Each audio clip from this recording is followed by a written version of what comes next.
खबर शामिल करते हैं तफ्तान से।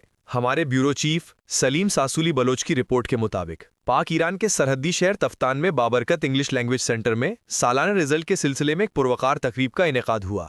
तकरीब के मेहमान खास FC 112 विंग के लेफ्टिनेंट कर्नल मोहम्मद कासिम थे, जबकि बाबरकत फाउंडेशन के चेयरमैन मीर हाजी शौकत अली ईसा जई भी मौजूद थे। दीगर मेहमानों में इलाके के मोतबरीन, सहाफ़ियों समेत तलबा की बड़ी तादाद मौजूद थी। तकरीब का आगाज़ तिलावत कलाम पाक से हुआ। तकरीब के निज़ामत के फ़राइज़ सेंटर के मैनेजर इसराइल खान ने सरअंजाम दिया। तकरीब में तलबा ने तकारीर, नज़म, नात पेश करके मोतबरीन से दाद हासिल किया। तकरीब से मेहमान खास FC 112 विंग के लेफ्टिनेंट कर्नल मोहम्मद कासिम ने खिताब करते हुए कहा कि तालीम बच्चों का बुनियादी हक है। आज मैं खुश हूं कि तफ्तान में भी टैलेंट वाले बच्चे मौजूद हैं जो कि हमारे मुस्तकबिल के मेहमान हैं। हमें इनकी हर सतह पर हौसला अफजाई करनी चाहिए। तकरीब से बाबरकत फाउंडेशन के चेयरमैन हाजी शौकत अली ईसा जई ने खिताब करते हुए कहा कि बच्चों की मेहनत से बहुत मुतासिर हुआ हूं और बच्चों में खातिर खा तब्दीली नजर आ रही है, जो कि उनके उस्तादों की मेहनत का नतीजा है। बाबरकत फाउंडेशन की निगरानी में चलने वाली इंग्लिश लैंग्वेज सेंटर में मुख्तलिफ तलबा की दिलचस्पी के लिए दीगर काम किया जाएगा। तकरीब के आखिर में मेहमान खास FC wing 112 lieutenant colonel Mohammad Qasim और बाबरकत फाउंडेशन के चेयरमैन हाजी मीर शौकत अली ईसा जई ने पोजीशन लेने वाले तलबा और दीगर मेहमानों को खुसूसी शील्ड से नवाजा गया। प्रोग्राम के आखिर में शुरका के एजाज में पार्टी का एहतमाम किया गया।